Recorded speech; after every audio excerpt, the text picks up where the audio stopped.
Hello guys, आज पढ़ते हैं स्टैंडर्ड 9 की जीएससीबी की हिंदी की लेसन नंबर 19 महाकवि कालिदास, जिसके राइटर है नरपत बारहट हरवेचा। कालिदास को हम मात्र संस्कृति के महाकवि के रूप में जानते हैं। स्वयं महाकवि कालिदास ने अपने विषय में कुछ नहीं लिखा है।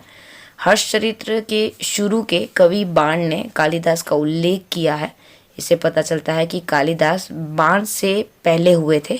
एक स्थान पर स्वयं कालिदास ने अपने अभिभावक के रूप में विक्रम नाम का उल्लेख किया है। वह कौन सा विक्रम है, इस बात का सभी अभी पूरी तरह पता नहीं चल पाया है। लगभग कालिदास संस्कृत के महाकवि के रूप में जाने जाते हैं।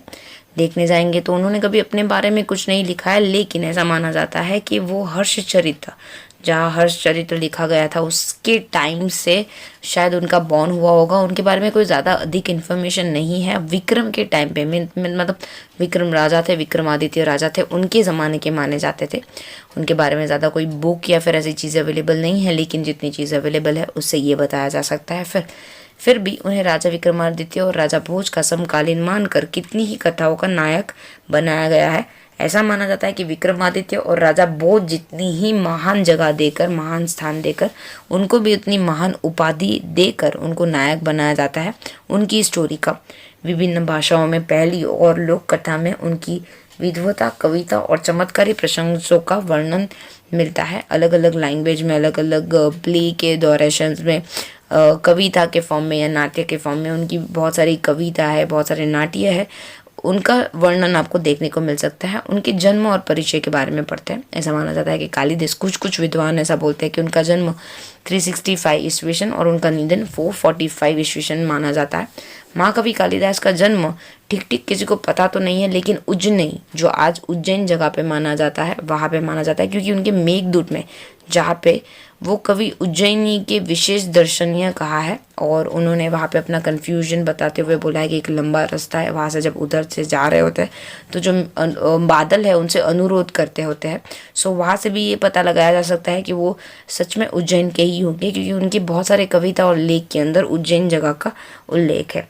उज्जैन में उन दिनों राजा विक्रमादित्य का राज था। उस जमाने की बात है कि लगभग उस टाइम पे राजा विक्रमादित्य का राज चल रहा था। वहाँ की प्रजा हर हिसाब से सुखी थी, खुश थी।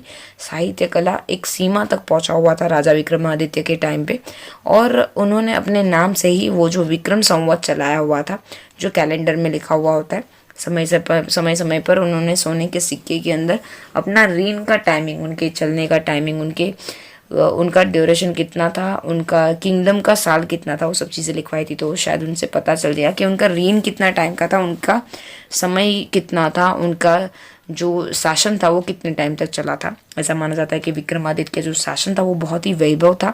साहित्य कला उनको बहुत अच्छी सी परख थी, और बहुत ही अच्छे, देखने जाएंगे तो बहुत ही अच्छे साहित्यकार और संगीतकार थे। उनके दरबार में एक बढ़ चढ़ के कवि, साहित्यकार और वैज्ञानिक देखने को मिलते थे, और संस्कृत भाषा का जो प्रोग्रेस भी था वो उनके ज़माने में बहुत ज़्यादा हुआ था। अपने पूर्व जीवन में बुद्धू माने जाने वाले कालिदास विक्रमादित्य के दरबारी कवियों में सर्वश्रेष्ठ है। लगभग अब लोग कालिदास के बारे में बात करें तो मैं आपको बता दूं कि पहले वो बहुत ही बुद्धू थे। हाँ, आपको जानकर बहुत ही हैरानी होगी, लेकिन हाँ, हम लोग सच पढ़ रहे हैं कि महाकवि कालिदास पहले बहुत ही अज्ञानी पुरुष में थे। कालिदास इतने बेवकूफ़ थे कि जिस डाली पे बैठते थे वही डाली को काट डालते थे। एंड कालिदास के अतिरिक्त 8 और कवि भी दरबार में थे जो नवरत्न कहलाते थे। विक्रमादित्य के दरबार में 9 रत्न थे, जिसमें से एक रत्न कालिदास थे। हम लोग कालिदास की लाइफ के बारे में कुछ पढ़ेंगे, जो वो कैसे थे बचपन के अंदर। कालिदास एक्चुअली विषय में कहे तो अवस्था तक उन्होंने कुछ पढ़ाई नहीं की थी। वो निरक्षर थे, जिस दाल पर बैठते थे उसी को काट डालते थे। वो इतने बेवकूफ़ थे। निरक्षर होने पर भी वह इतने विद्वान और महाकवि किस तरह बन गए, वो आपको क्वेश्चन हो रहा होगा। तो उसके पीछे बहुत ही बड़ी और रोमांचक स्टोरी है, वो हम लोग पढ़ेंगे। उन दिनों शारदानंद नाम के एक राजा हुआ करते थे। उनकी एक बेटी थी, बहुत ही गुणवान विद्वान पुत्री थी, जिसका नाम था विद्योतमा। वो बहुत ही खूबसूरत और रूपवती थी। उसके अंदर रूप, गुण, ज्ञान ये सब देखने जाएंगे तो ये बहुत ही एकदम फ्यूजन भरा पड़ा था उनके अंदर। दूर दूर देशों तक उनकी ये चर्चाएं फैली हुई थी। विद्योतमा को अपने गुण, रूप और ज्ञान का बड़ा घमंड था। वो बहुत ही ऐसे खुद के ऊपर बहुत गुरूर करती थी कि वो बहुत इतनी खूबसूरत दिखती थी, गुणवान थी और ज्ञानी भी थी। जब उनके विवाह का समय आया तो उन्होंने एक घोषणा करवा दी कि जो शास्त्रार्थ में उन्हें हरा देगा वो उन्हीं के साथ अपना विवाह करेगी, वो कोई भी हो। फिर उसकी इस घोषणा की जानकारी जैसे जैसे पास पड़ोस के देशों तक पहुंची, वहां के विद्वान तथा पंडित विद्योत्तमा से साक्षात करने के लिए वहां पे आ गए। लेकिन विद्वान व या पंडितों की बड़ी ग्लानि का अनुभव हो रहा था और वे इसका बदला लेने का उपाय सोच रहे थे। बहुत दूर दराज देशों से सब विद्वान और पंडित आए उससे साक्षात करने के लिए, लेकिन जिस हिसाब से विद्योत्तमा ने जवाब दिया उस हिसाब से सारे के सारे विद्वान और जो ज्ञानी थे, पंडित थे, वो खराब फील कर रहे थे, नीचा फील कर रहे थे। विद्वान और पंडितों ने ठान ली कि वो मिलकर इस विद्योत्तमा को ऐसा मूर्ख बनाएंगे कि उनको मजा चखाएंगे ताकि उसका घमंड चूर चूर हो जाए और वे अपने अपमान का बदला लेना चाह सकते थे। और उन्होंने डिसाइड कर लिया कि वो अपने अपमान का बदला ज़रूर लेंगे। अतः अब वे एक ऐसे मूर्ख की तलाश में रहने लगे। संयोग से उन्होंने एक दिन एक ऐसा ही मूर्ख युवक मिला। लगभग वो ऐसे एक इडियट को ढूंढने लगे, एक मूर्ख इंसान को ढूंढने लगे और एक रास्ते में जा रहे थे। और वही दिन जो कालिदास थे वो जिस डाली पर बैठे थे वही डाली को काट रहे थे। तो उन्होंने सोचा कि इससे ज़्यादा मूर्ख, इससे बड़ा मूर्ख और क्या होगा। पंडित और विज्ञान को लगा कि इससे बड़ा मूर्ख कौन होगा, तो उसके पास गए, उसको नीचे उतारा और समझा बुझा कर एक सुंदर राजकुमारी से वो उसकी शादी करवा देंगे। और वैसे करके उसको लालच दी और जैसे ही लालच दी वो तो साथ चलने के लिए रेडी हो गया। लेकिन पंडितों ने वो मूर्ख युवक के साथ एक शर्त रखी कि तुम हमारे साथ आओगे तो तुम बोलोगे नहीं, गूंगा बनने का नाटक करोगे, और नहीं तो अगर तुम ऐसा नहीं करोगे तो तुम्हारा विवाह नहीं होगा। मूर्ख युवक तो पहले से ही बहुत खुश था कि यार मेरी तो शादी हो रही है विद्योत्तमा से, जो इतनी खूबसूरत है, इतनी ज्ञानी है। पंडितों की बात मान ली, उसने नए नए कपड़े पहन लिए जो उन्होंने दिए थे और फिर विद्योत्तमा से साक्षात करने के लिए वो रेडी हो गया। लगभग राज घराने का एक सीन होगा जहाँ पे सारे दरबारी बैठे थे। राजकुमारी विद्योत्तमा ने मूर्ख युवक का परिचय देते हुए पंडितों ने बताया कि ये हमारे गुरु है। सारे ज्ञानी पुरुष पंडित ये मूर्ख को लेके आए थे जो कालिदास थे। उसने इंट्रोडक्शंस दिया कालिदास का कि ये हमारे गुरु है, बहुत ही उच्च कक्षा के, बहुत ही उत्तम गुरु है और उनका मौन व्रत चल रहा है और वे शास्त्र के बहुत अच्छे जानकार हैं।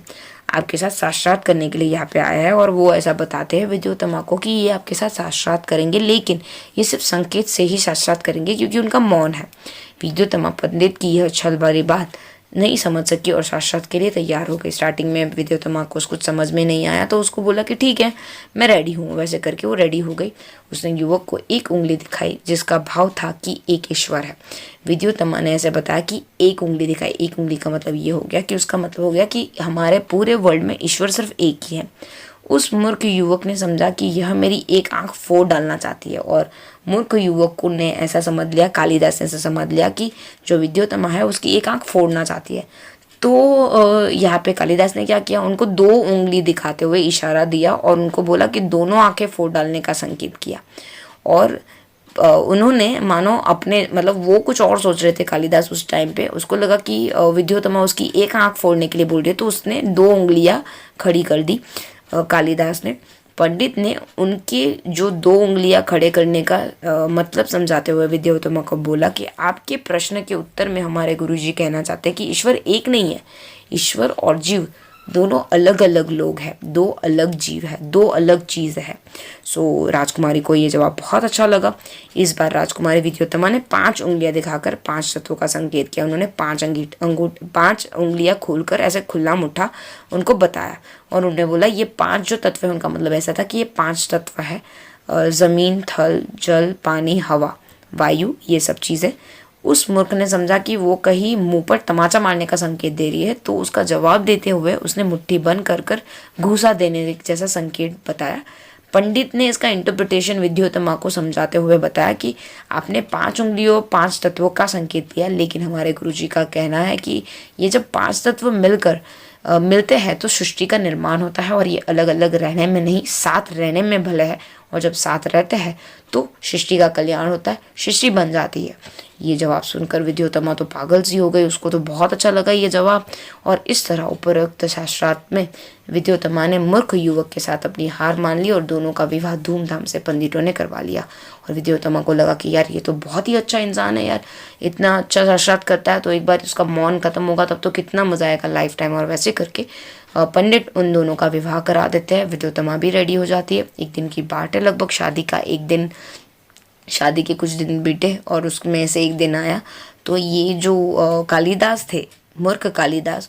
ऊँट की बोली सुनकर वह मूर्ख युवक अपना मौन व्रत भूल गया। वो मौन व्रत भूल ही गए। जैसे ही ऊँट को बोलते हुए देखा तो यकायक वो बोल गए ऊँट ऊँट वैसे करके। और जैसे ही विद्योत्तमा ने ऐसा देखा तो वो चौंक गए कि मेरे साथ छल हुआ है, मेरे साथ कपट हुआ है। ये कोई विद्वान पंडित नहीं है, लेकिन एक बहुत बड़ा मूर्ख है। जो ज्ञानी होते हैं, जो बहुत ही ज़्यादा पढ़े लिखे होते हैं या फिर बहुत ही शास्त्रार्थ जानते हैं, उनको सामने वाले की बोलने के भाव से ही पता चल जाता है कि सामने वाला कितना पानी में है। और जैसे ही कालिदास ने मुंह खोला विद्योत्तमा को पूरा सच सामने दिखाई दिया और किस हिसाब से पंडित ने उसको बेवकूफ़ बनाया वो सारा पूरा फ्लैशबैक हो गया। पंडितों की छल भरी बातों का अर्थ अब उसे समझ में आ गया और विद्योत्तमा को बहुत मानसिक दुख पहुंचा और उसने अपने महल के कालिदास के प्रवेश पर रोक लगा दी और द्वार बंद कर लिया। और इस हिसाब से जब उसको पता पड़ा कि उसका जो हस्बैंड है वो मूर्ख है तो उसने पहले तो दरवाजे बंद करा दिए और द्वारपाल को मना कर दिया कि कालिदास को अंदर नहीं आने दिया जाए। कठोर उपासना से उसे माँ काली का वरदान प्राप्त हुआ और उसे काली का दास होने के कारण कालिदास नाम प्राप्त हुआ। और उन्होंने जब अपनी पत्नी ने उनका हाथ छोड़ दिया तो वो काली की उपासना में लग गए और काली माता एक दिन प्रसन्न हुए और उन्हें वरदान दे दिया। और उसके बाद काली के बहुत अच्छे भक्त होने की वजह से उनका नाम कालिदास पड़ा। और उन्होंने बहुत सालों तक बहुत ही गहरी विद्याएं हासिल कर सब चीज़ें सीखकर प्रवीण हो गए। राजनीति, धर्मशास्त्र, साहित्य, इसमें बहुत अच्छा ज्ञान उन्होंने प्राप्त कर लिया। और जब वो केपेबल हो गए तो वो वापस एक बार विद्योत्तमा के पास गए और द्वार तब भी बंद था। कवि ने अपने विद्वान होने की प्रमाण रूप संस्कृत में द्वार खोलने के लिए विद्योत्तमा से प्रार्थना की। उन्होंने संस्कृत में विद्योत्तमा से द्वार पे रहकर ही बोला कि अनावृत कपाद द्वार देही मीन्स देवी प्लीज आप दरवाज़ा खोलिए। अंदर से पत्नी विद्योत्तमा ने पूछा अस्ति कश्चित वाग्वंदेश। विद्योत्तमा ने अंदर से जवाब पूछा कि मैं कैसे मानूं कि तुम इस बारी सब जानते हो और मुझे बेवकूफ़ नहीं बना रहे हो, उसका क्या प्रमाण है। तो इसी हिसाब से महाकवि ने क्रमशः जवाब देते हुए अपनी कृतियों का यहाँ पे आलोचन करते हुए कृतियों के बारे में बताते हुए उन्होंने बोला कि मैंने कुमार संभव, मेघदूत, रघुवंशन ये सारी रचनाएं एक बारी एक विद्योत्तमा को सुनाई और विद्योत्तमा को पंडित होने का विश्वास हो गया और फिर उन्हें द्वार खोलकर महाकवि का स्वागत किया। महाकवि को हर क्षेत्र का गहरा अनुभव था।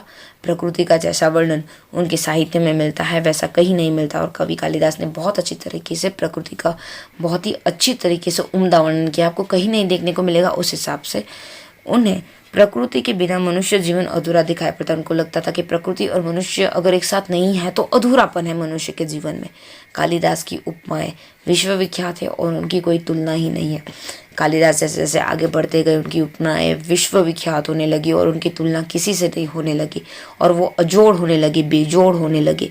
उनका कोई जोड़ नहीं था। चरित्र चित्रण में महाकवि कालिदास की कोई तुलना ही नहीं कर सकता कि अगर कोई चरित्र दे दो और उसका चित्रण करने के लिए दे दिया जाए कि ये कैरेक्टर है आप उसके बारे में बताओ, तो वो जितनी उम्दा तरीके से बताते थे उतना कोई नहीं अच्छे से बता पाए।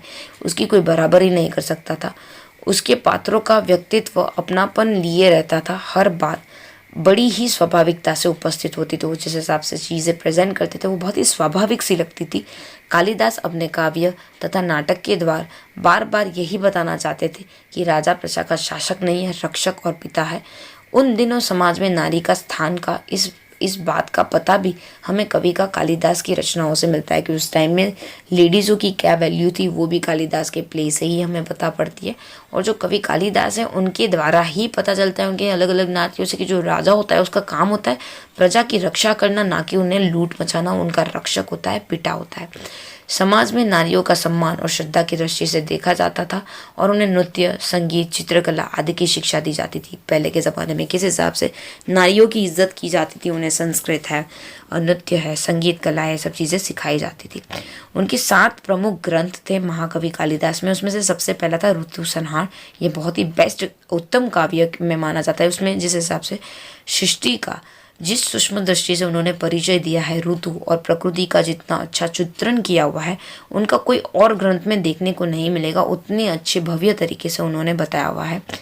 माल विकाग्निमित्रम कालिदास का दूसरा ग्रंथ है और पहला नाटक जिसके अंदर 5 अंक है, जिसमें विदेशर जो राजा है अग्निमित्र और जो राजकुमारी विदर्भी है मालविका, उनकी प्रेम कथा के बारे में है।